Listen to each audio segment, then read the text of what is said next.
হচ্ছে আপনি একই সময় মেকেন্সিতে কনসালটেন্ট, আইআইএম ক্যালকাটা, এমআইটি থেকে আপনি গ্র্যাজুয়েট, আর আজকে নিজের কোম্পানি চালাচ্ছেন।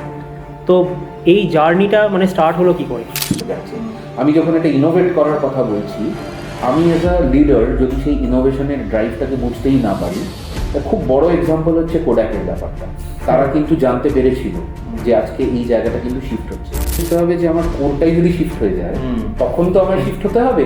এই আন্ডারস্ট্যান্ডিংটা কিন্তু একটা মানুষের কেপেবিলিটি, এদের কাছে আমরা অ্যাজ আ টিম আছি, এবং এইটা যদি একটা সিইও অ্যাডপ্ট করে ফেলতে পারে, তার যদি অর্গানাইজেশনে কখনো কোনো ব্রাঞ্চেস আসে, কখনো কোনো ক্রাইসিস আসে, তারা যদি অ্যাজ আ টিম সেটাকে হ্যান্ডেল করতে পারে সেলফলেসলি এবং এই রেসপন্সিবিলিটিটা এম্পাওয়ার করে দিতে পারে, সেই টিম কিন্তু তখন তার জন্য ঝাঁপিয়ে পড়বে এবং কাজ করবে। সাকসেসফুল এন্টারপ্রেনারের সব থেকে মানে মোস্ট ইম্পর্টেন্ট কোয়ালিটি কী থাকা উচিত? কলকাতার মানে মোস্ট আনট্যাপড পোটেনশিয়াল কোনটা? এটা কি ইউথ নাকি কালচার? আজকের যে এরাতে আমরা দাঁড়িয়ে আছি 2030 এরাতে আমরা যে দাঁড়াবো, আমি engineering background, MBA background, BBA, technology base ব্যাকগ্রাউন্ডটা পুরো ছেড়ে দিলাম। বাট এই যে বিএ, বিকম, বিএসসি এবং যতগুলো পাস কোর্স আছে, এদেরকে আমরা কিভাবে এমপ্লয়মেন্ট দেবো?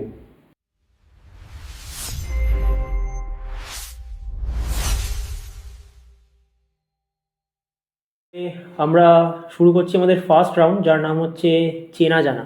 এটা একটা ইন্ট্রোডাকশন রাউন্ড।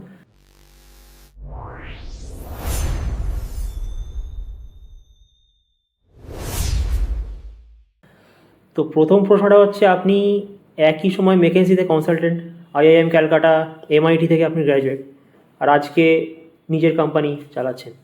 তো এই জার্নিটা মানে স্টার্ট হলো কী করে? জার্নিটা যে খুব প্ল্যান্ড ওয়েতে স্টার্ট হয়েছে তা তো নয়। আমি ধরো জেনারেলি আমাদের মিডিল ক্লাস ফ্যামিলি ব্যাকগ্রাউন্ডে সবসময় ফোকাসটা থাকতো যে বেটার এডুকেশনের পরে একটা ভালো জব। এবার আমার প্ল্যানিংটা ছিল যে আমি এমবিএটা করার পর একটা ভালো অর্গানাইজেশনে, কিন্তু একটা সেম টাইম আমার এটাও মাথায় ছিল যে কি করে আমি নিজের মতো কিছু একটা করতে পারি। এই জায়গাটা কিন্তু আমার বরাবরই ছিল। মানে আমার ছোটো ছোটো ইন্টারেস্টিং স্ট্রিমস আছে। আমি থার্ড ইয়ারে যখন পড়ি, আমি তখন নেটওয়ার্কিং স্কিলস শিখছিলাম।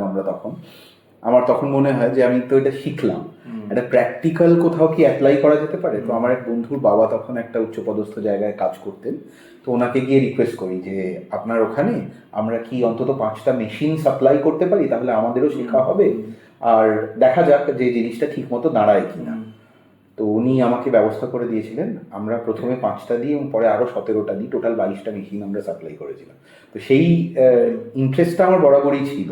এবার চাকরি করতে করতে যেটা হয় যে মেকিনজির মতো একটা অর্গানাইজেশনে যখন চাকরি করছি, সেই সময় দেখা যাচ্ছে যে মানে আমি বিজনেস কার্ডটা যখন নিয়ে যাই, আমার জন্য কিন্তু কোনো ডোর ওপেন করাটা কোনো ব্যাপার নয়, এবং সেইটার কারণে যে কোনো জায়গায় অ্যাক্সেস পাচ্ছি, 5 স্টার লাইফস্টাইল একটা লিড করছি, রেগুলার ফ্লাই করছি, বিভিন্ন দেশ ঘুরছি, সব রকম পাচ্ছি, কিন্তু কোথাও আমার নিজের আইডেন্টিটিটা কি তৈরি হচ্ছে, এই জায়গাটা নিয়ে কিন্তু একটা প্রথম মনে একটা বড় প্রশ্ন শুরু হয়। এবং সেই প্রশ্নটার কারণেই তখন ঠিক করি যে একটা কিছু ভাবতে হবে।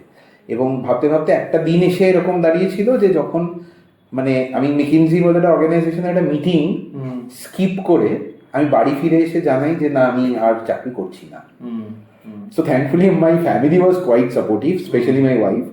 তো তারপরে ইট ওয়াজ আ লং জার্নি। প্রথম 2 বছর ভয়ঙ্কর স্ট্রাগল গেছে তারপরে, because again at the end of the day I had to start from zero. এবং তখন অনেক কিছু ভেবেও ছিলাম যে মানে ধরো যাদের সাথে কাজ করেছি তারা হয়তো অনেক সময় আমার উৎসাহিত করেছে যে তুমি এটা স্টার্ট করো, I will be there as a client and all. আমি কিন্তু তাদের কাছ থেকে তার পরবর্তীকালে আর কোনো সাপোর্টটা তখন পাইনি। সো তখন সেই রিয়েলাইজেশনটা এবং সেইখান থেকে আবার ঘুরে দাঁড়ানোর জন্য কি করা যেতে পারে, সেটা দিয়েই এই স্ট্রাকচারটা। এবং মেকিনজি, কনসাল্টিং, রিসার্চ এই সবই চলতে চলতে কয়েকটা জিনিস বারবার সেখান থেকে বেরিয়ে আসছে, যে হিউম্যান বিহেভিয়ারের জায়গাটা। একটা কর্পোরেট বোর্ডরুমেও আমার অনেক জিনিস আটকে যাচ্ছে, কারণ আমার ডিসিশন মেকিং পাওয়ারটা কীরকম বা আমি কিভাবে আমি এই জিনিসটাকে পারসিভ করি, তার উপরেই কিন্তু আমার আলটিমেটলি বিজনেস গ্রোথ ডিপেন্ড করে যাচ্ছে। আমি যখন একটা ইনোভেট করার কথা বলছি, আমি অ্যাজ আ লিডার যদি সেই ইনোভেশনের ড্রাইভটাকে বুঝতেই না পারি, খুব বড় এক্সাম্পল হচ্ছে কোডাকের ব্যাপারটা। তারা কিন্তু জানতে পেরেছিল যে আজকে এই জায়গাটা কিন্তু শিফট হচ্ছে, কিন্তু তাদের বক্তব্য ছিল তারা কিন্তু ট্রেডিশনাল শিক্ষাটাকেই ধরে রাখতে চেয়েছে, তার মধ্যে ভুল নেই। তারা বলেছিল যে আমরা আমাদের কোর থেকে শিফট করব না। দ্য ইস্যু ইজ, তোমাকে একটা বুঝতে হবে যে আমার কোরটাই যদি শিফট হয়ে যায় তখন তো আমার শিফট হতে হবে। তো এই আন্ডারস্ট্যান্ডিংটা কিন্তু একটা মানুষের ক্যাপাবিলিটি, এটাকেই আমরা হিউম্যান ক্যাপাবিলিটি বলি। এই বিহেভিয়ারাল প্যাটার্নস গুলো কিন্তু আমরা দেখতে পাই, কিন্তু এটা নিয়ে কোনো রকম কোনো কারিকুলামে আমাদের কোনো স্ট্রাকচার অ্যাপ্রোচ ছিল না, সেটার থেকেই আনছা। আর আবার আরেকটা জিনিস যেটা নিয়ে আমার খুব প্যাশন, সেটা হচ্ছে কলকাতার দুর্গাপুজো। যে দুর্গাপুজো একটা রিলিজিয়াস ফেস্টিভ্যাল হিসেবে আছে, প্রচুর মানুষের সমাগম হতো, একটু আর্ট অ্যান্ড কালচার সেটাকে নিয়ে প্রমোট করা হতো, কিন্তু এই পুরো জিনিসটাকে কখনো ওয়ার্ল্ডের কাছে বিভিন্ন ফেস্টিভ্যাল যেভাবে পৌঁছেছে সেইভাবে শোকেস করা কখনো হতো না। এবং আমরা অনেকগুলো ফেস্টিভ্যাল এরকম ঘোরার পর আমার নিজের পার্সোনালি মনে হয়েছিল যে আমি ওখানে যেগুলো দেখছি প্রচণ্ড গ্র্যান্ডার আছে, তার মধ্যে প্রচণ্ড মানে এক্সাইটমেন্ট আছে, লোকজন পার্টিসিপেট কিন্তু করতে পারছে না। তারা পার্টিসিপেশনটা কিভাবে, স্পেকটেটার স্তরেই আছে, সেখানে কিছু একটা ঘটছে, আমরা এনজয় করছি অ্যাজ আ স্পেকটেটার। দুর্গা পুজোতে আমি কিন্তু স্পেকটেটার হিসেবেও এনজয় করতে পারি, পার্টিসিপেট করতে পারি, এবং তার মধ্যে একটা কালচারাল স্টোরি আছে যেটা নিয়ে কিন্তু আমরা কখনো তুলেই ধরি। সেইটা কি করে করা যায়, এই পুরো জিনিসটাতে যদি তুমি দেখো, এই পুরো জার্নিটার মধ্যেই আমার দিক থেকে যেটা কনসিস্টেন্ট আছে সেটা হচ্ছে যে understanding the complex systems, synthesizing it and bringing it to the world in a simpler way. তো এই যে ব্যাপারটা, এইটা আমার মনে হয় একটা কনসাল্টিংয়েরও একটা পার্ট, রাইট?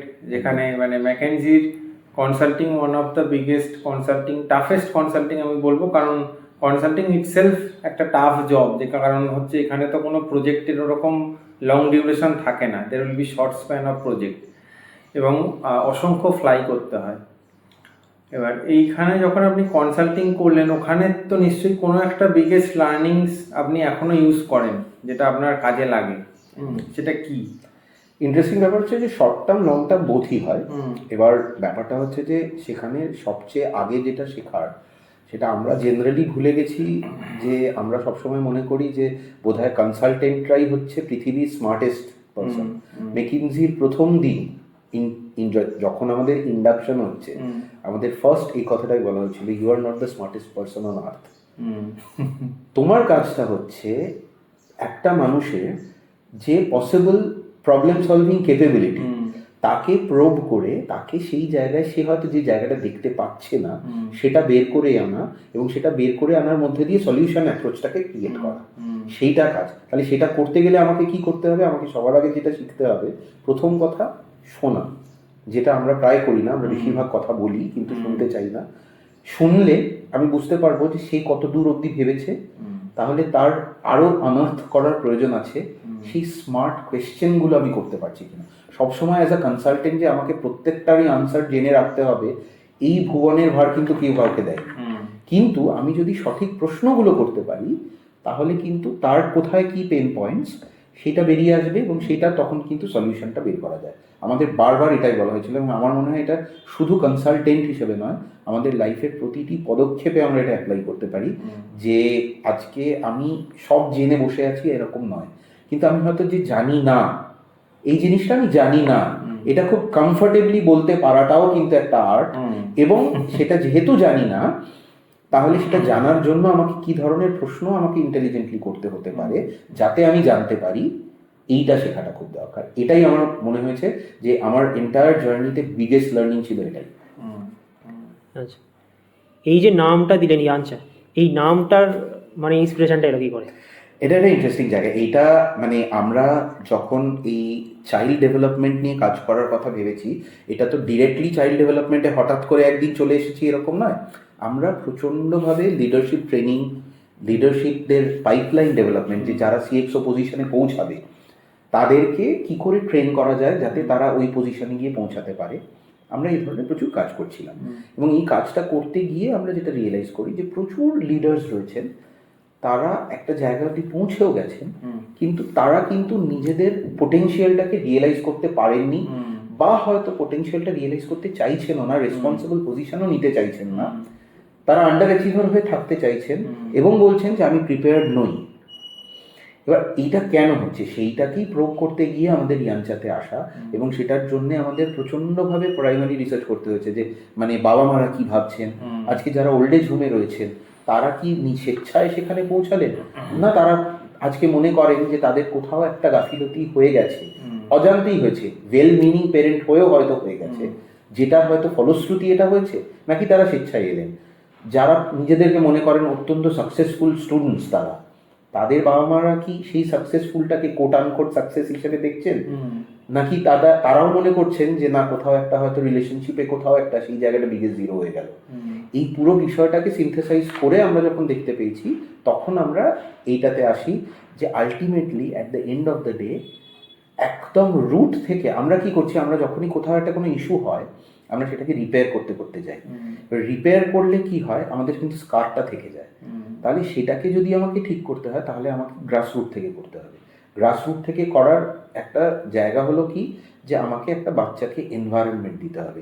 এনভায়রনমেন্টটা যদি আমার স্ট্রং হয়, এবং অ্যাজ আ পেরেন্ট যেরকম আমি একটা যখন চাষ করি তখন আমি কি করি, আমি তো প্রথমেই গিয়ে দানা ছড়াই না, আমি তো আগে সয়েলটাকে টিল করি। সয়েলটা এত সুন্দর যদি টিল করা যায় তখন আমি দানা ছড়ালেই কিন্তু সেটা স্প্রাউট হবে। আমাদের কাজটা হচ্ছে বাচ্চাদেরকে সেই এনভায়রনমেন্টটা যাতে বাবা মারা পৌঁছে দিতে পারে, যাতে একটা ইনোভেটর হওয়ার মতো মাইন্ডসেট তার তৈরি হয়। আমি মুখে বললাম সে ইনোভেটর হবে, সে কিন্তু হবে না। তাকে আমাকে সেই এনভায়রনমেন্টটা ক্রিয়েট করতে হবে। এই এনভায়রনমেন্টটা ক্রিয়েট করাটার জন্য দুটো জিনিস খুব ইম্পর্টেন্ট, একটা হলো কিউরিওসিটি, আর একটা হলো কিছুটা হলেও একটু রেবেলিয়াস মিসচিফ থাকতে হবে তার মধ্যে। এই জায়গাটা কিন্তু দরকার। আমি মনে করি যে একদম ভালো বাচ্চা মানে হচ্ছে শান্ত বাচ্চা, সে আমার সব কথা শুনে নেয়, সে কিন্তু এক্সপেরিমেন্টাল হয় না। অবশ্যই সে নিশ্চয়ই ওবিডিয়েন্ট হবে, তার মধ্যে ডিসিপ্লিন নিশ্চয়ই থাকবে, কিন্তু কোথাও তার মধ্যে সেই মিসচিফটাও থাকবে। সেই মিসচিফটাকে সে যদি প্রপারলি চ্যানেলাইজ করে এনভায়রনমেন্ট দেওয়া যায়, তখনই কিন্তু সে একটা মাইটি ট্রি হিসাবে গড়ে উঠবে। কিউরিয়াস আর মিসচিফ এই ওয়ার্ডটা নিয়েই আমরা প্রথম শুরু করি, এবং সেইটা নিয়ে জাপানিজ ওয়ার্ড হচ্ছে ইয়াঞ্চা, যার মানে হচ্ছে কিউরিয়াস মিসচিভাস চাইল্ড, সেটার থেকেই এই নামকরণটা। আচ্ছা, একটা প্রশ্ন আমার মাথায় আমি করতে চাই, সেটা হচ্ছে এত স্টুডেন্টস আর প্যারেন্টসদের সঙ্গে ডিল করছেন, তো প্যারেন্টিংটাও যে শিখতে হয় এইটা কজন বাবা মা বোঝে? মানে আমি যে সব জানি না, যে আমি আমার ইচ্ছেটা চাপিয়ে দেবো না, এটাই তো তখন বললাম যে মানে আমরা অনেক ক্ষেত্রে নিজেরাই রিয়েলাইজ করি না যে আমাদের অনেক জিনিসই শেখার দরকার আছে, এবং আমাদের এই লার্নিং মাইন্ডসেটটা তৈরি করাটাই ইম্পর্টেন্ট। কারণ কি, আমরা হয়তো টাইম ইমমেমোরিয়াল ধরে পেরেন্টিং হয়ে আসছে, এবং মজার জিনিস হচ্ছে আমরা এটা নিয়ে যখন কাজ করতে শুরু করি আমরা কিন্তু দেখলাম 1932 সালেও কিন্তু পেরেন্টিং নিয়ে রিসার্চ আছে। এবার কি হয়, আমরা মনে করি যে যেহেতু আমার বাবা মা আমাকে যেভাবে রেজ করেছে আমি মোটামুটি একটা জায়গায় পৌঁছে গেছি, অতএব এই পাথটাই বোধহয় ঠিক, তাই আমি পরবর্তী জেনারেশনে এই একই পাথটা ফলো করার চেষ্টা করি। অনেক ক্ষেত্রে সেটা ভালোভাবে কাজ করে গেছে, অনেক ক্ষেত্রে নেগেটিভ রিইনফোর্সমেন্ট কাজ করে যায়, যে আমি হয়তো খারাপ কিছু করলাম তাহলে সে হয়তো সেটাকে ভুল প্রমাণ করার জন্য সে ভালো করলো। এই প্রত্যেকটা জিনিসের মধ্যেই যেটা থেকে যায় সেটা হচ্ছে I am doing it by chance, I am taking it for granted যে এভাবে হয়ে যাবে, বা বাকিরা যেরকম ভাবে করছে তাহলে ওর কেন হবে না, তাই আমি অতএব এটাই করব। বা আরেকটা ইন্টারেস্টিং জিনিস যেটা প্যারেন্টদের মধ্যে ভীষণভাবে থাকে, যে তারা মনে করেন যে ইমিডিয়েট যদি মানে কুকি কাটার অ্যাপ্রোচ যেরকম হয় না, যে good school, good college, good tuition হলেই গুড জব হবে, অতএব লাইফটা উইল বি সেটেলড। কিন্তু আবার যে বললাম আমাদের রিসার্চে দেখতে পাচ্ছি সুন্দর ভালো অর্গানাইজেশনের লিডারশিপ পজিশনে পৌঁছে তার মনে হচ্ছে সে আনফুলফিলড, তার কিন্তু লাইফে সে মিনিং খুঁজে পাচ্ছে না, এবং সে ট্রেস ব্যাক করছে যে ছোটবেলার কোনো ঘটনা, ছোটবেলায় তাকে এই জিনিসটা করতে দেওয়া হয়নি, বা তাকে সেই ইনপুটটা দিলে হয়তো সে অন্যভাবে তার নিজের ক্যারিয়ারটাকেই অন্যভাবে রিডিফাইন করতে পারতো। এই জায়গাগুলো নিয়ে কখনো ভাবনা চিন্তাটা ছিল না, এবং ছিল না বলেই আমরা বাই চান্স করার চেষ্টা করতাম। এবং যেটা দেখা যাচ্ছে যে আজকের দিনে দাঁড়িয়ে এসে সেটা আস্তে আস্তে ট্রান্সলেট হতে হতে, যেহেতু আমাদের কাছে এখন অপ্রতুলতাটা তো অনেক বেশি হয়ে গেছে, অনেক অ্যাভেলেবিলিটি হয়ে গেছে, সোশ্যাল মিডিয়াই হোক বা আজকে বিভিন্ন রকম গ্যাজেটসই হোক, আমরা তখন আস্তে আস্তে ওই দিকে শিফট করে গেলাম যে আমাদের কাছে প্রোভাইড করব, প্রোটেক্ট করব, এইভাবে আমরা নার্চারিংটা করতে শুরু করলাম। আমরা ভুলে গেলাম যে ডেভেলপমেন্টটাও কিন্তু একটা ইম্পর্টেন্ট অ্যাসপেক্ট। এই জায়গাটাকে মাথায় রেখেই আমাদের প্রথম এটা নিয়ে আসা। এবং যখন আমরা শুরু করেছিলাম তখন অনেকে বলেছিল যে এটার কি খুব প্রয়োজন আছে, এটা তো সবাই করছে, এটা আর আলাদা কি। এখন তারাও অনেকে এসেছেন আমাদের প্রোগ্রামে এবং এসে বলেছেন যে আমার ভাবনা চিন্তার প্যারাডাইমটা চেঞ্জ হয়ে গেছে। কারণ তারা দেখতে পেয়েছেন যে আমি হয়তো ভাবছি যে আমি 24 ঘন্টা সময় দিতে পারি না, আমার একটা গিল্ট কাজ করে। তো তখন আমরা কি করার চেষ্টা করি, আমরা সেটাকে একটা গিফট দিয়ে নার্চার করি। বা আমি হয়তো টাইম দিতে পারছি না, তাই জন্য আমি হয়তো তাকে যখন টাইম দিচ্ছি তখন তাকে রিভিউ মোডে চলে যাচ্ছি, কনভারসেশন হচ্ছে না। বা আমি হয়তো যেহেতু মনে করছি যে ওর ভালোর জন্য গ্রেডসটা খুব ইম্পর্টেন্ট, আমি তাকে বলছি যে আমি তোমাকে এই গিফটটা দেবো, তারা কিন্তু তুমি আমার ভালো মার্কসটা দাও। তো আমাদের কনভারসেশনসগুলো এই জায়গায় দাঁড়িয়ে যাচ্ছে এবং পরবর্তীকালে গিয়ে দেখা যাচ্ছে তারা ট্রানজ্যাকশনাল তৈরি হয়ে যাচ্ছে এবং তারা নিজেদের মধ্যে কনফিডেন্স পাচ্ছে না, তাদের মধ্যে প্রচণ্ড স্ট্রেস হচ্ছে, কিন্তু তারা কমিউনিকেট করার কোনো প্ল্যাটফর্ম পাচ্ছে না। সেই ব্রিজটা হতে পারতো পেরেন্টদের। সেই জায়গাটা যখন আমরা দেখাতে শুরু করি এবং যখন পেরেন্টরা সেটা বেনিফিটটা উপলব্ধি করতে শুরু করে, তখন আস্তে আস্তে এটা রোল আউট করা শুরু করে। এবং এখন অনেক মানুষ বুঝতে পেরেছেন যে বাই চান্স কেউ হয়তো কোনোদিন সাকসেসফুল হয়ে গেল, that is seriously a chance. কিন্তু তাকে যদি আমার সাকসেস করতে হয়, সবার আগে বুঝতে হবে যে তার ইন্টারেস্ট কী, তার স্ট্রেংথ কী, সেইটাকে আমি যদি অপরচুনিটি কী আছে তার সাথে অ্যালাইন করে দিতে পারি, সাকসেসফুল হওয়া তো হবেই। সে কিন্তু ফেল করলেও সে জানবে যে আচ্ছা আমি এইখানে কিভাবে এগিয়ে আসতে পারবো। তাহলে রেজিলিয়েন্সটাও সে শিখবে এবং সে পরবর্তীকালে থ্রাইভ করবে, রাদার দ্যান থিঙ্কিং যে আমার ইমিডিয়েট গ্রেডটা তো খারাপ হয়েছে তাহলে আর আমার কিছু হবে না। ভার্সেস তারা এটা ভাববে যে আচ্ছা এটা হয়নি, তাহলে আমি কি করে ইমপ্রুভ করলে আমার নেক্সট লেভেলটা আমি অ্যাচিভ করতে পারবো, I can move ahead in life, rather than thinking যে আমার আর কিছু হবে না। আমাদের কাজটা সেইখানেই জাস্ট নাজ করে দেওয়া, যাতে এই স্ট্রাকচার্ড অ্যাপ্রোচে তারা পৌঁছে গেলে তারা এই বিহেভিয়ারগুলো যদি অ্যাডপ্ট করতে শুরু করে, তখন কিন্তু আমাকে ভাবতে হবে না যে কে ইনোভেটর হলো, কে লিডার হলো, কে এক্সপেরিমেন্ট করলো, কারণ সে অটোমেটিক্যালি সেটার মধ্যে দিয়ে গিয়ে এটা অ্যাডপ্ট করবে এবং তখন সে সাকসেসফুল হবে in the truest sense, not for the sake of becoming success. মানে এরকম অনেক মানুষ আছে যারা হয়তো গ্রেড ওয়াইজ বা হয়তো ক্যারিয়ার ওয়াইজ তারা হয়তো অত্যন্ত উচ্চপদস্থ একটা জায়গায় পৌঁছেছেন এবং সেখানে পৌঁছেও তারা বলেছেন যে আই এম ভেরি আনফুলফিল্ড, আমি ভাবতে পারছি না আমি নেক্সটে কী করবো, আমাকে আজকে ভাবতে হয় যে আমি নেক্সট কি সময়টা কাটাবো কীভাবে। কিন্তু যার কাছে সেই মিনিংটা থাকে, সে জানে যে সাকসেসফুল মানে শুধু আমার 4টে গ্যাজেটস বা 4টে জিনিস নয়, সে তখন বুঝতে পারে যে আমার লাইফে একটা মিনিং আছে। সে কিন্তু সেই পারপাসটা খুঁজে নেয় এবং পারপাসের সাথে প্রফিটটা যখন তার ম্যাপ হয়ে যায় তখন সাকসেসটা তখন আর এরকম হলো সাকসেস হয় না, সেইটাকেই আমরা অ্যাচিভ করার চেষ্টা করছি। তো কলকাতা দুর্গাপুজোকে গ্রেটেস্ট শো অন আর্থ বলে প্রমোট করেছেন। তো এই প্রমোট করতে যাওয়ার সময় মানে কর্পোরেটে অনেকদিন কাজ করেছেন, মানে কর্পোরেটের যে মার্কেটিং স্ট্র্যাটেজিগুলো সেইগুলো কি ইউজ করেছেন প্রমোট করার সময়? অবশ্যই আমার প্রত্যেকটা কাজের মধ্যেই আমার নিজের কর্পোরেট স্ট্র্যাটেজি বলো বা বিজনেস মডেল ইনোভেশনের জায়গাটাই যদি বলো আমার রিসার্চের জায়গা, সেটা ভীষণভাবে আছে। মানে আজকে কলকাতার দুর্গাপুজো এক্সিস্ট করতো, আজকে লোকে কলকাতা দুর্গাপুজো দেখার জন্য ট্রাভেলও করতো, কিন্তু এটার ইকোসিস্টেমটাকে এক জায়গায় এনে যে আজকে কলকাতার দুর্গাপুজোর দেখার জন্য ইমার্সিভ এক্সপিরিয়েন্স যেটা করা, যে একটা বিদেশি মানুষ কলকাতার দুর্গাপুজোকে একটা আর্ট ফেস্টিভ্যাল হিসেবে দেখবে, তার মধ্যে যে বিভিন্ন আঙ্গিক আছে, যে ঢাকের লড়াই বা আজকে একটা ধুমচি নাচ বা আজকে আমি একটা ভোগের পার্টিসিপেশন, এই যে পার্টিসিপেশন করানোর বিষয়টা, এই পুরো জায়গাটাকে কিন্তু কোনো যেটাকে সাপ্লাই চেন ইন্টিগ্রেশন বলে সেটা কোথাও ছিল না। আমরা প্রথম সেটাকে শুরু করি, হয়তো অনেকে স্পোরাডিক্যালি এদিক ওদিক অনেকেই হয়তো এই ধরনের জিনিস করেছে, কিন্তু প্রত্যেকটাকে ম্যাপ করে এবং এই প্রত্যেকটাকে ম্যাপ করতে গিয়ে আমাদের প্রথম রিয়েলাইজেশন এটা হয়েছিল যে আমরা হয়তো কয়েকটা আইকনিক পুজোকে অ্যাওয়ার্ড করি, এই আইকনিক পুজোগুলো নিশ্চয়ই থাকবে, এই আইকনিক পুজোগুলোই will be the crowd pullers, কিন্তু আমার যদি একটা কমফোর্টেবল পুল অফ শোকেস না হয়, আমি যাদেরকে এই ফেস্টিভ্যাল দেখাতে নিয়ে আসবো তাদের জন্য আমি তো স্পেশালাইজ কিছু ক্রিয়েট করতে পারছি না। তখন আমরা জিএসওইর মাধ্যমে একটা অ্যাওয়ার্ড ক্রিয়েট করি, যেখানে কম বাজেটের দুর্গাপুজো 1 CR অ্যান্ড বিলো, তারা যে পুজোগুলো রয়েছে সেই পুজোগুলোকে আমরা কিভাবে অ্যাওয়ার্ড করতে পারি। এবং আমাদের অ্যাওয়ার্ডের একটা ইউনিকনেস হলো, অনেকেই বলেছে যে অ্যাওয়ার্ড তো অনেক আছে, তাহলে আর আপনাদের অ্যাওয়ার্ডটা করার কী দরকার। আমরা ইউনিকনেস যেটা ক্রিয়েট করেছি, 60% of the prize money goes to the end users, যারা আইডল, বানাচ্ছে বা যারা হয়তো প্যান্ডেলে কাজ করছে বা লাইট করছে, তাদের কাছে যেন এই 60% অ্যামাউন্টটা পৌঁছায়, তাহলে তারা যত উৎসাহিত হবে তারা আরো ভালো কাজ করবে, তবে আমি এটাকে শোকেস করতে পারবো as the greatest show honour. সেইটাকে মাথায় রেখে, তো এই যে পুরো বিষয়টাকে যদি তুমি এবার দেখো, এটাকে যদি আমি কর্পোরেট স্টাইলে ভাবি, যে ধরো আমাকে ভাবতে হচ্ছে আমার ইউনিক পজিশনিংটা কি, আমাকে এটা ভাবতে হচ্ছে যে ব্র্যান্ড পারসেপশনটা কি হবে, আমাকে ভাবতে হচ্ছে আমার গো টু মার্কেট স্ট্র্যাটেজিটা কি হবে, এবং তার মধ্যে আমি কি ইনোভেট করলে আমি সেই মানুষকে আরো বেটার অ্যাট্রাক্ট করতে পারবো, এই পুরোটাই কিন্তু এটার মধ্যে আছে। হয়তো ইন্ডিভিজুয়ালি আলাদা করে স্পেল আউট করা নেই, কিন্তু প্রত্যেকটা কিন্তু সিনথেসাইজড এটার মধ্যে। ঠিক আছে, পরের রাউন্ডে যাই। তো প্রথম রাউন্ড শেষ, আমরা শুরু করছি আমাদের সেকেন্ড রাউন্ড, যার নাম বিশ্লেষণ বাক্স। এখানে কিছু টপিকস নিয়ে একটু ডিটেলসে আলোচনা করব। ঠিক আছে, তো এআই আর অ্যানালিটিক্সের কথা যদি বলি, আজকাল চ্যাট জিপিটি বা অন্যান্য এআই টুলস সবাই ইউজ করছে।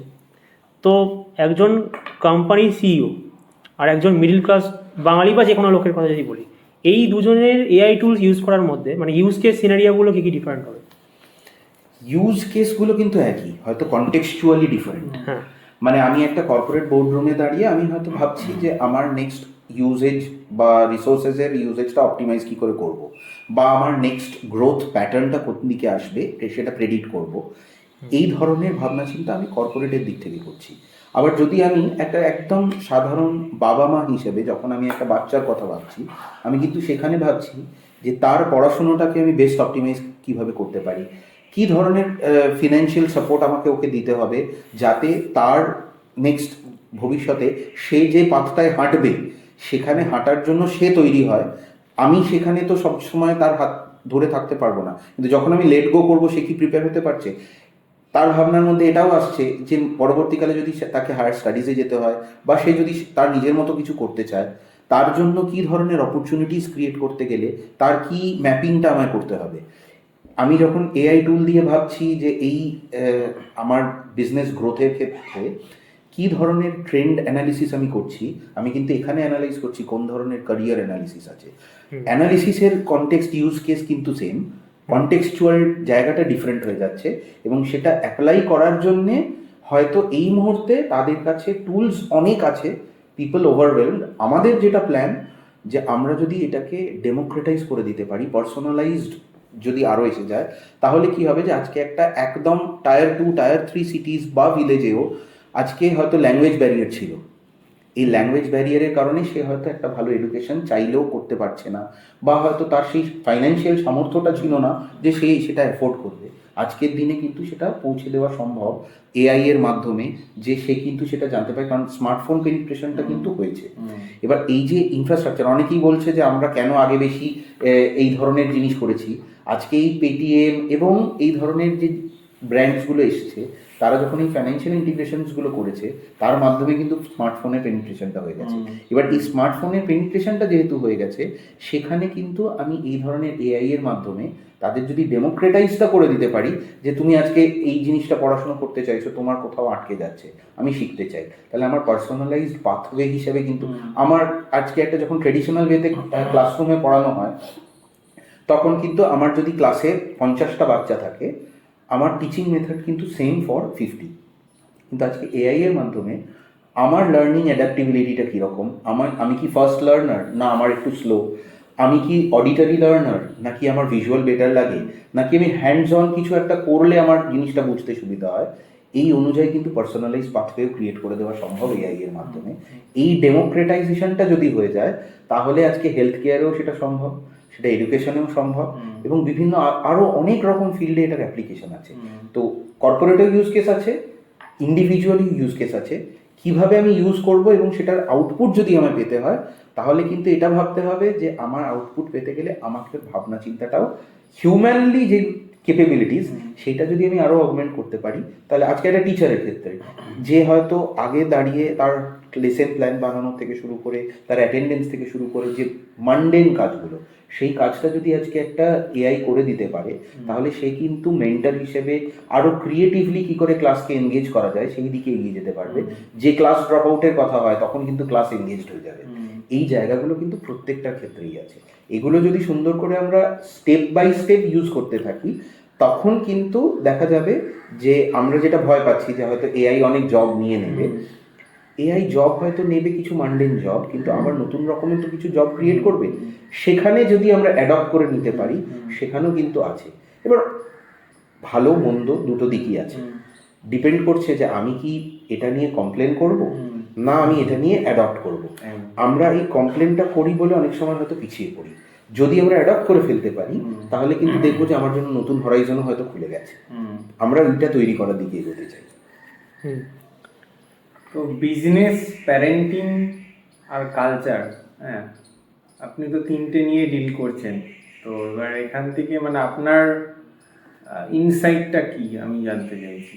ইনসাইট ইন দ্য সেন্স, তুমি ইনসাইট ইন দ্য সেন্স মানে আপনার পার্সপেক্টিভকে কিভাবে এটা চেঞ্জ করছে, বা আপনি আগে হয়তো একটা অন্যরকম ধারণায় ছিলেন, but by interacting with the people একটা অন্য রকমের আইডিয়া বা পার্সপেক্টিভ তৈরি হয়েছে এবং সেটা আরও স্বচ্ছ এবং ক্লিয়ার।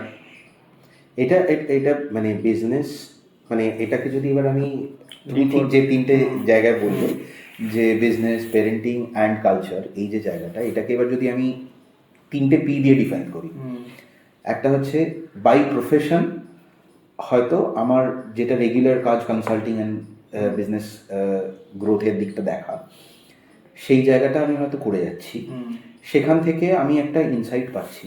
সেই ইনসাইটটা কিন্তু আমাকে রিফাইন করতে হেল্প করছে যে আমি কিভাবে আজকে একটা পেরেন্ট যখন দেখছে, আজকে আমি যখন দেখি যে একটা স্টার্ট আপ তার গ্রোথের জন্য আটকে যাচ্ছে, এটা বলছে যে আমি স্পন্সরশিপটা পাচ্ছি না বা আমার ফান্ডিংটা হচ্ছে না, আমি সেম ভালনারেবিলিটিটা আমি একটা পেরেন্টের ক্ষেত্রে দেখি যে আজকে ওর জন্য কি স্কলারশিপ অ্যাভেলেবল আছে, আজকে কি ওর এডুকেশনাল লোনটা হবে।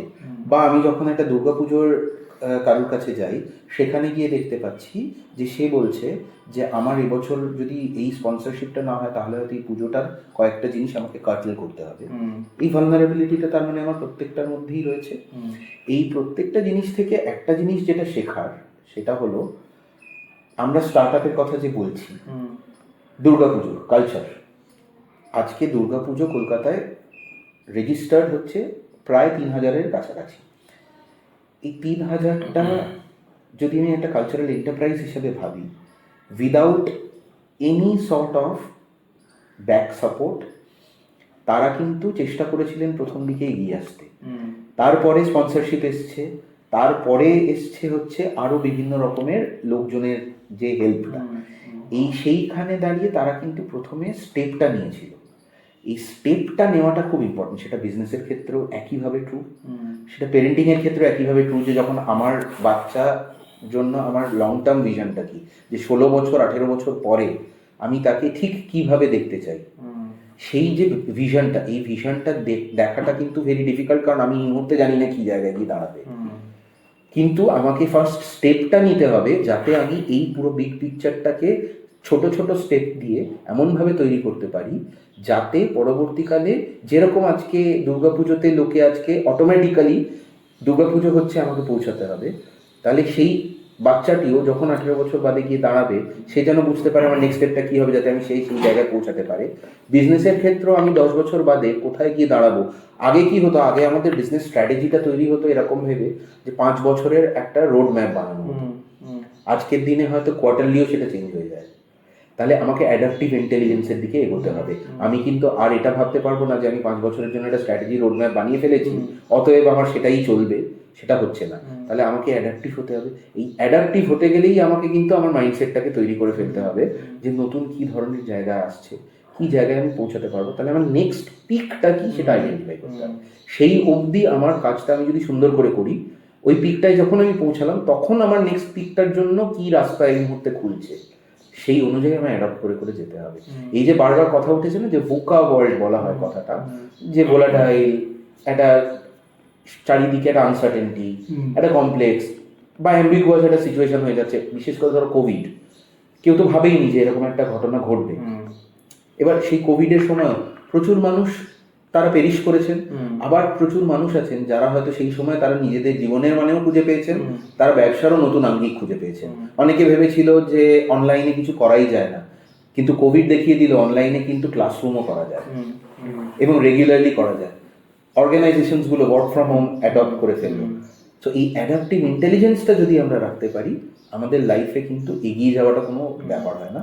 তো এইটাই হচ্ছে সিনথেসিসটা, যে বিজনেস, প্যারেন্টিং অ্যান্ড কালচার প্রত্যেকটার ক্ষেত্রেই যদি আমাকে এগিয়ে চলতে হয়, সেই এগিয়ে চলার পথটার জন্য আমার এই মাইন্ডসেটটা দরকার। এই মাইন্ডসেটটা থাকলে আমি প্রত্যেকটার মধ্যেই সুন্দরভাবে বিচরণ করতে পারবো। ঠিক আছে, তো আপনি CEO of the year award পেয়েছেন। তো একজন সাকসেসফুল সিইওর কী কী কোয়ালিটি থাকা উচিত? এবং মানে আমি যদি বলি, ধরুন বাঙালি স্টার্ট আপ, যারা এই বাঙালি স্টার্ট আপগুলোর সিইও, তাদেরকে আপনি কী অ্যাডভাইস দেবেন? এটা খুব ভালো কথা বললে যে সিইওর কী কী কোয়ালিটি অ্যাজ সাচ না, ঠিক প্যারামিটার ধরে ধরে ডিফাইন করা যায় না। হয়তো ম্যানেজমেন্ট পড়াশুনোর একজন ছাত্র হিসাবে আমি তোমাকে বলতে পারি যে হ্যাঁ, এই প্যারামিটার্সগুলো থাকা দরকার, কিন্তু যেটা সবার আগে থাকা দরকার সেটা হলো যে কিভাবে আমি নিজেকে ডুপ্লিকেট করতে পারি এবং পরবর্তীকালে সেই মানুষগুলোকে কি করে আমি এম্পাওয়ার করতে পারি। এই জায়গাটা কিন্তু একটা সিইওর প্রচণ্ড গুরুত্বপূর্ণ জায়গা, যেটা জেনারেলি কিন্তু আমরা আটকে যাই থিঙ্কিং যে আমি যদি আরেকজনকে এম্পাওয়ার করি পারহ্যাপস বোধহয় আমার গুরুত্বটা কোথাও কমে যায়, এবং সেখানেই আমরা দাঁড়িয়ে মাইক্রো ম্যানেজ করার চেষ্টা করি এবং অনেক ক্ষেত্রে অর্গানাইজেশন ফেলিয়ারের কারণ হয়ে দাঁড়ায়। এটার মধ্যে থেকে আমি যেহেতু স্পোর্টসের সাথেও ভীষণভাবে ইন্টিগ্রেটেড ছিলাম, আমার কোচের কাছ থেকে একটা খুব ইন্টারেস্টিং জিনিস শেখা। উনি একটা খুব ইন্টারেস্টিং কথা বলেছিলেন যে যখন আমরা আন্ডার-17 টুর্নামেন্টে একটা খুব ইম্পর্ট্যান্ট ম্যাচে হেরে যাই, যখন সবাই সমালোচনা করছে, ক্যাপ্টেন হিসেবে উনি আমাকে সাইড করে উনি দাঁড়িয়ে সেই সমালোচনাটা শুনেছিলেন। আর পরবর্তীকালে আমরা একটা টুর্নামেন্টে যখন চ্যাম্পিয়ন হই, উনি কিন্তু আমাকে এগিয়ে দিয়েছিলেন। অ্যাজ এ লিডার কিন্তু শেখার সেটা আমি এইটা যদি করতে পারি, আমার টিম সাকসেসফুল হতে বাধ্য। সে জানবে যে আমার কাছে এম্পাওয়ারমেন্ট আছে। সমালোচনা যদি করার সেটা ইন্টারনালি হয়, বাইরের কাছে আমরা অ্যাজ আ টিম আছি। এবং এইটা যদি একটা সিইও অ্যাডপ্ট করে ফেলতে পারে, তার যদি অর্গানাইজেশনে কখনো কোনো ক্রাঞ্চেস আসে, কখনো কোনো ক্রাইসিস আসে, তারা যদি অ্যাজ আ টিম সেটাকে হ্যান্ডেল করতে পারে সেলফলেসলি এবং এই রেসপন্সিবিলিটিটা এম্পাওয়ার করে দিতে পারে, সেই টিম কিন্তু তখন তার জন্য ঝাঁপিয়ে পড়বে এবং কাজ করবে। So people, selfless attitude, handling responsibility and empowering your team, these are the qualities. আচ্ছা, আপনি তো মানে এতদিন কাজ করেছেন, এখন এন্টারপ্রেনারশিপ করছেন, তো মানে আমি আপনার লাইফের দুজন প্রিসিয়াস পার্সন যাদের সাথে আপনি কাজ করেছেন বা মিট আপ করেছেন, তাদের থেকে কি লার্নিংসটা পেয়েছেন যদি কিছু বলেন অডিয়েন্সের জন্য? ইন্টারেস্টিং জায়গাটা হচ্ছে যে লার্নিংয়ের দিক থেকে যদি দেখি, লার্নিং ইজ গেল, এবং আমি সত্যি সত্যি না একজন দুজন মানুষকে বলতেই পারবো না, কারণ আমি এত মানুষজনের সাথে ইন্টারঅ্যাক্ট করেছি।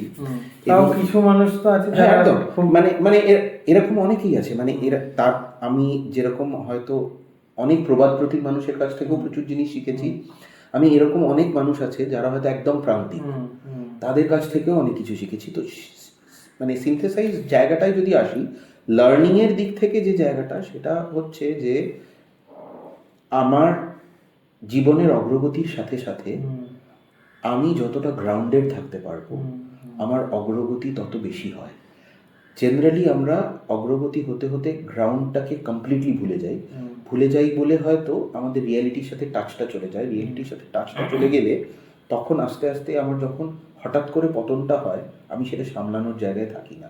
কিন্তু আমি যদি জানি যে আমি যে সিঁড়িটা দিয়ে উঠেছিলাম, সেই সিঁড়ির স্টেপগুলোকে আমার লাগবে আবার নেমে আসার জন্য, তখন কিন্তু আমি জানবো যে হ্যাঁ ঠিক আছে, আমি একটা কাজ করে একটা জায়গায় পৌঁছেছি, আমি সেই জায়গাটাতে থাকতে গেলে আমাকে সেই সিঁড়িটারও প্রয়োজন আছে।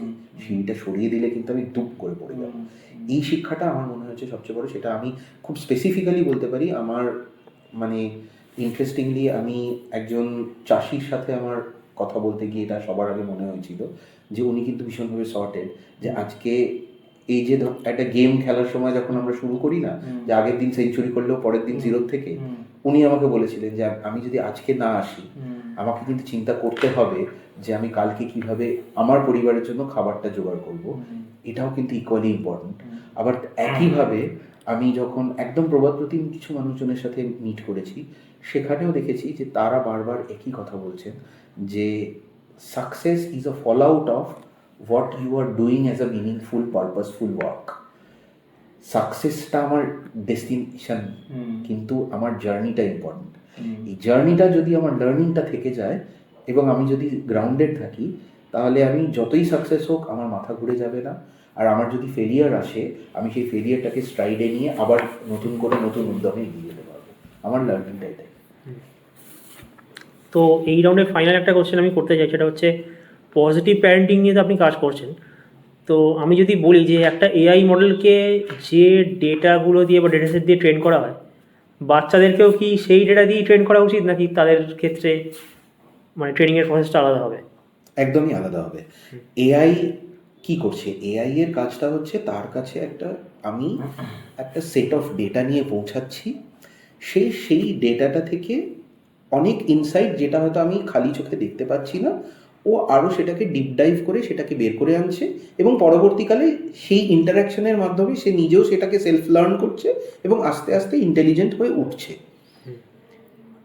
কিন্তু এখানে একটা বিশাল বড় মিসিং জায়গাটা হলো, হয়তো হ্যাঁ আজকের দিনে দাঁড়িয়ে হয়তো সেটা নিয়েও রিসার্চ হচ্ছে, যেটা নিয়ে আমি এখন বলতে যাচ্ছি, যেটা হিউম্যান ইমোশনের যে জায়গাটা। আমরা অনেক ক্ষেত্রে ইমোশনাল কোশেন্টের কথা বলি বা ইমোশনাল ইন্টেলিজেন্সের কথা বলি, কিন্তু একটা বাচ্চা 5 বছরের বাচ্চা একটা পেইন ফিল করলো, বা সে হয়তো একটা কারোর কাছ থেকে একটা খুব ইন্টারেস্টিংলি সে গিয়ে দাঁড়ালো, সে তাকে হাগ করলো, তার যে ইমোশন কোশ্চেনটা ডেভেলপ করছে ওখান থেকে, সেটা কিন্তু এআই ডেটা সেট থেকে সেটা ডিফাইন হয় না। তাহলে তার যে এই এমপ্যাথি তৈরিটা হলো এখান থেকে, সেটা কিন্তু এই এআই এর ডেটা সেট হবে না। এআই অগমেন্ট করবে কি, তার যখন এই এমপ্যাথিটা হলো, সে যখন দেখতে পাচ্ছে যে আরেকটা মানুষ এই রকমের জায়গায় আছে, সে হেল্প করার জন্য যখন খুঁজছে যে এই ইনসাইটটা আমার কি কাজে লাগবে, তখন এআই তাকে হেল্প করবে। কিন্তু আমি যদি ভাবি যে আমি এরকম ডেটা প্যাটার্ন কয়েকটা দিয়ে ওকে বুঝিয়ে দিলাম, তাহলে কিন্তু ওর এই ফিলিংটাকে সে কমপ্লিটলি ইগনোর করে যাবে। এবং যদি সে ইগনোর করে যায়, তাহলে কিন্তু it will be as good as training a robot.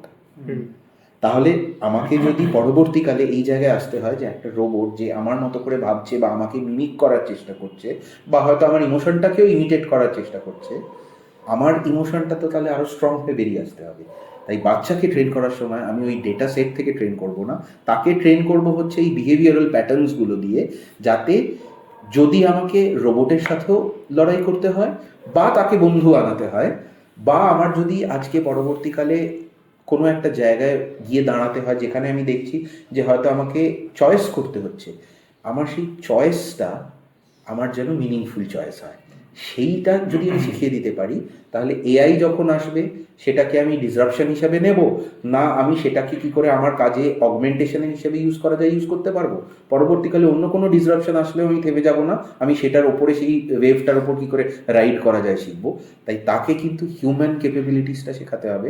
Human capabilities বলতে আমরা কি বলি, যে আমাকে যেন দেখতে হয় আমি যখন একটা টিমের সাথে কাজ করছি, আমি ফ্লেক্সিবল আছি কিনা, আমি তার সময়টা সে যদি কোথাও মিস ইউটিলাইজ করে, আমি কি সেটাকে কিভাবে নিয়ে আসতে পারি যে আমার সময়টাকেও তোমায় বুঝতে হবে, তোমার সময়টাও আমি বুঝবো, rather than going into a conflict.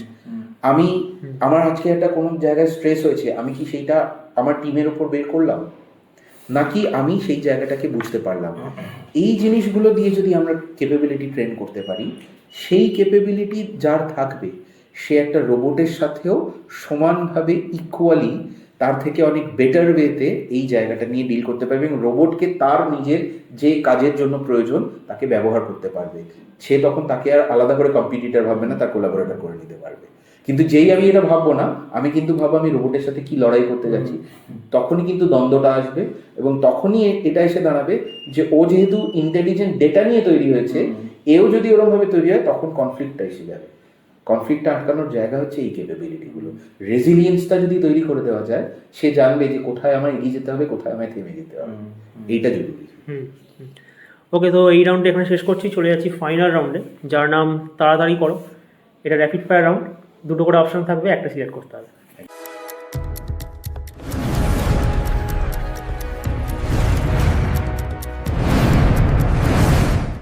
Okay, successful এন্টারপ্রেনারের সব থেকে মানে মোস্ট ইম্পর্টেন্ট কোয়ালিটি কী থাকা উচিত, রেজিলিয়েন্স অর ইন্টেলিজেন্স? রেজিলিয়েন্স। আচ্ছা, মডার্ন প্যারেন্টিংয়ে বিগেস্ট চ্যালেঞ্জটা কি, স্ক্রিন টাইম নাকি সোসাইটিস প্রেশার? আমি বলবো এই দুটোর কোনোটাই না। বিগেস্ট চ্যালেঞ্জ হচ্ছে টাইম ম্যানেজমেন্ট। আচ্ছা, মানে ল্যাক অফ টাইম যেটা আচ্ছা, এআই এর দুনিয়ায় নেক্সট বিগ থিং কী হতে চলেছে, মানে AI in education or AI in health care? Health কেয়ারে adoption is much much bigger. এডুকেশনে এই মুহূর্তে আমরা যেটুকু দেখতে পাচ্ছি সেটা কিন্তু একদম স্ক্র্যাচে। So I will go with AI in education. আচ্ছা, কলকাতার মানে মোস্ট আনট্যাপড পোটেনশিয়াল কোনটা, এটা কি ইউথ নাকি কালচার? আমি বলবো ইউথ। আমরা কালচারটাকেও কিছুটা হলেও লেভারেজ করার চেষ্টা করি, কিন্তু ইউথের ক্ষেত্রে যেটা হয়ে যাচ্ছে যে আমরা আমাদের কিন্তু যে প্রেশাস ব্রেনস সেটাকে কিন্তু আমরা ড্রেন্ড হয়ে যেতে দেখি। সেটাকে যদি প্রপার চ্যানেলাইজ করে তাদের জন্য অপরচুনিটি ক্রিয়েট করে দেওয়া যায়, that is our biggest untapped potential. এবং সেটাকে যদি আমরা প্রপারলি এখানে প্রপার অপরচুনিটি দিয়ে ধরে রাখতে পারি, Kolkata can go many Times. কারণ আমার মনে হয় এখানে যে গ্লোবাল মাইন্ডসেট, এটা কিন্তু we existed with this global mindset long before Bangalore existed. কারণ আমাদের এখানে কিন্তু গ্লোবাল আইকনসরাও ছিল এবং তারা কিন্তু তাদের নিজেদের মধ্যে আলোচনা করে আড্ডার মাধ্যমে প্রচুর ভালো ভালো জিনিস তৈরি করে ফেলতে পেরেছিলেন আজকে। এবং তারা কিন্তু বিভিন্ন দিক থেকে বিভিন্ন আঙ্গিকে, মানে এই যে কথাটা ওঠে না যে তুমি আমার কথাটাও যেরকম বললে যে বিভিন্ন আঙ্গিকে আপনি কাজ করছেন, আমি এটাকে কিন্তু ডিস্ট্রাক্টর হিসেবে দেখি না। আমি এটাকে মনে করি যে this is within us, all of us. আমাদের বিভিন্ন মাল্টিপল ইন্টেলিজেন্সেস থাকে, আমরা কতটা এটাকে হার্নেস করি, কতটাকে নিয়ে যেতে পারি, কিন্তু সেটার মধ্যে একটা থ্রেড থাকে। সেই থ্রেডটাকে নিয়ে সেটাকে ডিপার্টমেন্ট বা কম্পার্টমেন্ট না করে আমি যদি ইন্টিগ্রেটেড ওয়েতে এগোতে পারি, তাহলে কিন্তু হয় আজকে মানে এরকম প্রচুর আইকন বাঙালিদের রয়েছে। এবং সেই কারণেই আমার মনে হয় যে ইউথ পোটেনশিয়ালটাকে ট্যাপ করাটা খুব জরুরি, যেটা আমরা এখনো করতে পারিনি। ব্যালেন্স লাইফের সিক্রেটটা কি, ডিসিপ্লিন নাকি supportive family? Supportive family. Discipline তোমার থাকলো কিন্তু তোমার সাপোর্টিভ ফ্যামিলি নেই, তুমি কিন্তু একটা সময়ের পর একটু হলো ফিল করবে। কিন্তু তুমি ডিসিপ্লিনড এফর্টও দিচ্ছ এবং সেই এফর্টের পাশে তোমার ফ্যামিলি দাঁড়িয়েছে to support in that journey, তোমার সাকসেস রেট অনেক বেটার। ঠিক আছে, এখানেই শেষ করছি। ফাইনাল কোশ্চেনে চলে ফাইনাল কোশ্চেন, সবার আগে একটা কোশ্চেন আমি করতে চাইছি, সেটা হচ্ছে যে আজকের যে এরাতে আমরা দাঁড়িয়ে আছি, 2030 যে এরাতে আমরা গিয়ে দাঁড়াবো, আমি engineering background, MBA background, BBA, technology base ব্যাকগ্রাউন্ডটা পুরো ছেড়ে দিলাম, বাট এই যে বিএ, বিকম, বিএসসি এবং যতগুলো পাস কোর্স আছে, এদেরকে আমরা কিভাবে এমপ্লয়মেন্ট দেব ইন ফিউচার, এটাতে আপনার কি চিন্তা ভাবনা? কারণ এটা একটা বিগেস্ট প্রবলেম এবং এটাতে আমাকেও অনেক জুনিয়র এসে কোশ্চেন করে যে কি করলে বেটার হবে, বাট প্রশ্নটা হচ্ছে কি করলে বেটার হবে, সেটা তো করলে হবে না। মানে ও জব পাওয়ার জন্য যেটাই করে নিক না কেন, সেটা যদি ও স্যাটিসফাইড না হয় তাহলে তো হবে না। এবার প্রবলেম হচ্ছে যে ওদের তো টোটালি ব্যাকগ্রাউন্ডটাই একটা অন্য, এটা তো একটা বড় এইখানে কিন্তু আস্তে আস্তে আবার ওই দিকগুলো অনেক সুন্দর করে ইউটিলাইজ করার জায়গা খুলে যাচ্ছে। একটা ছোট্ট এক্সাম্পল দিই, আজকে আমরা মনে করছি যে আর্টিফিশিয়াল ইন্টেলিজেন্স থাকবে এবং আর্টিফিশিয়াল ইন্টেলিজেন্স তার আরো ক্যাপাবিলিটি নিয়ে আরো রিফাইন্ড হতে হতে 2030-এ গিয়ে পৌঁছাবে। সেখানে আমরা জেনারেটিভ এআই এর কথা বলছি।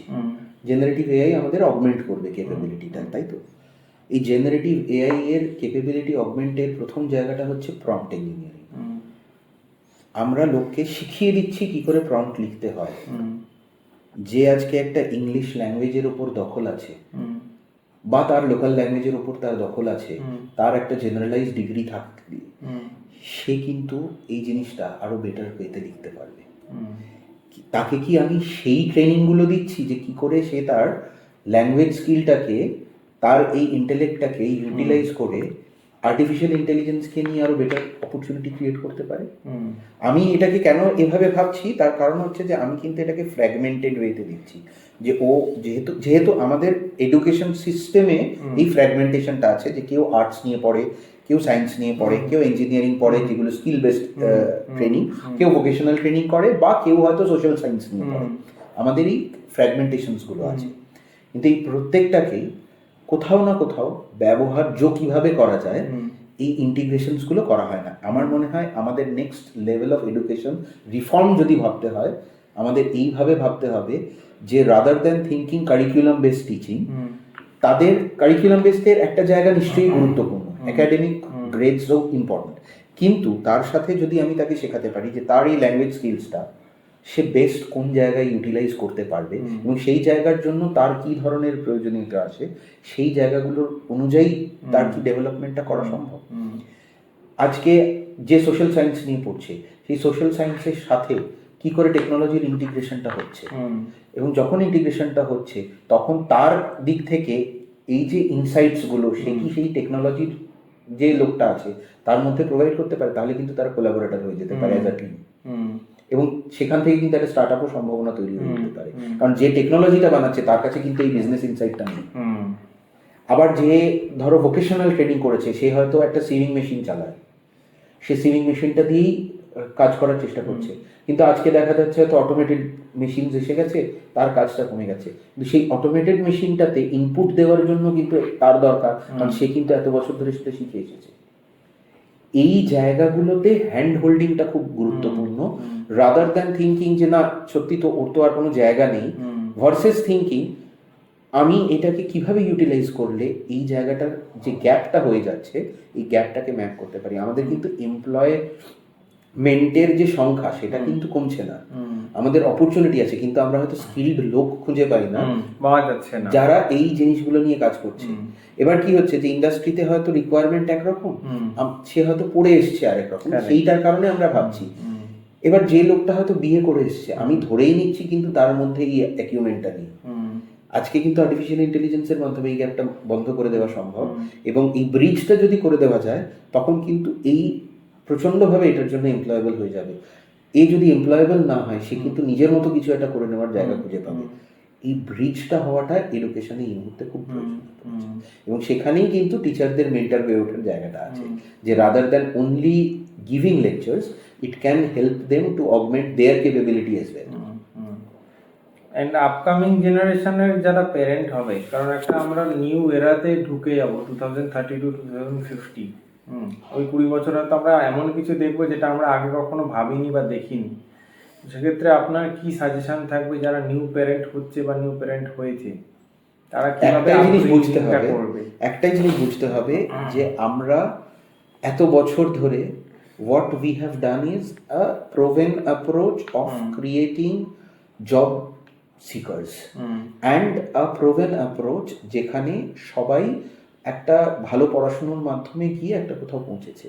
এবার কিন্তু নেক্সট লেভেল আসছে, কারণ আমরা তার মানে কি তৈরি করেছি, ফলোয়ার্স তৈরি করেছি, রাইট? কিন্তু আমাদের এখন যে পরিস্থিতি এসে দাঁড়াচ্ছে 2030 থেকে 50-এর দিকটায়, ইন্ডিয়ার যেহেতু ইউথ ডেমোগ্রাফিটাও খুব স্ট্রং হতে চলেছে সেই সময়, এই আগামী 30 বছর কিন্তু ইন্ডিয়ার জন্য golden opportunity to become a leader. তাহলে লিডার কারা হবে? যারা এই মুহূর্তে ইয়াং, তাহলে তাদেরকে যারা পেরেন্ট করছেন তাদেরকে এটা ভাবতে হবে যে আমরা কি তাদেরকে লিডার হিসেবে তৈরি করছি। যদি আমাকে লিডার হিসেবে তৈরি করছি তাহলে কিন্তু আমার শুধু ওবিডিয়েন্ট বাচ্চা দিলে হবে না, আমার কিন্তু এক্সপেরিমেন্টের জায়গাটা রাখতে হবে। তাকে যদি ইনোভেটর তৈরি করতে হয় তাকে কিন্তু প্রশ্ন করার জায়গাটা দিতে হবে, কারণ সে যদি প্রশ্ন করে, আমি যদি তাকে বলি যে না তুমি প্রশ্ন করো না, বা তোমার এই প্রশ্নটা বোকা বোকা, বা তোমার প্রশ্নটা আমি শুনতে চাই না, আমার সময় নেই বলে, আমি কিন্তু তাদেরকে সেই লিডার হওয়ার সুযোগটা দিচ্ছি না। আমাদেরকেও কিন্তু এটা ভাবার সময় এসে গেছে যে অ্যাজ পেরেন্টস আমরা ওই নেক্সট জেনারেশনটাকে যদি লিডার হিসেবে তৈরি করতে চাই তাহলে আমাদেরকে কিন্তু এই স্ট্রাকচার্ড অ্যাপ্রোচের মধ্যেই যেতে হবে। এবং এই স্ট্রাকচার্ড অ্যাপ্রোচে আমাদেরকে এটা ভাবতে হবে যে শুধু লিডার হওয়ার মানে তো এটা নয় যে আমি একটা টপ পজিশনে পৌঁছালাম। লিডার হওয়ার মানে আমি যে পয়েন্টার্সগুলো তখন বললাম যে ওই জায়গাগুলোকে কতজনকে আমরা এনেবল করে দিতে পারছি, এবং তার মাধ্যমে কিন্তু ওই যে মানুষটা লিডার হলো সে কিন্তু আরো 4টে লিডার তৈরি করলো, এবং তার মাধ্যমে কিন্তু ইন্ডিয়ার অগ্রগতিটা হবে। আমাকে এইভাবে লার্জার পিকচারটা বুঝতে হবে, কারণ একটা বাচ্চা একটা ফ্যামিলি থেকে যখন লার্জার ওয়ার্ল্ডে আসছে সে কি ডিসরাপ্টার হিসেবে আসছে নাকি সে আসছে সেইখানে একটা মিনিংফুল কন্ট্রিবিউশন রাখতে। সেটাই কিন্তু পেরেন্টদের দায়িত্ব। তাই পেরেন্টদের দিক থেকে এই কাজটা যদি করা যায় তাহলে কিন্তু আমরা অনেক বেশি এগিয়ে যেতে পারবো, অনেক বেটার মাইন্ডসেট নিয়ে আসবো, এবং আজকের দিনে যে স্ট্রেস অ্যাংজাইটি নিয়ে আমাদের ইউথকে আমরা হয়তো হারিয়ে ফেলছি, আমরা হয়তো আরো বেটার ইউথ একটা খুব সুন্দর ইকোসিস্টেমের মধ্যে দেখতে পাবো। এটাই আমাদের মেন বার্তা। ঠিক আছে, আজকের এপিসোডটা এখানেই শেষ করছি। আমাদের সময় দেওয়ার জন্য অনেক ধন্যবাদ। ধন্যবাদ। এই আলোচনাগুলো তো চট করে করার সুযোগ হয় না। Thank you so much.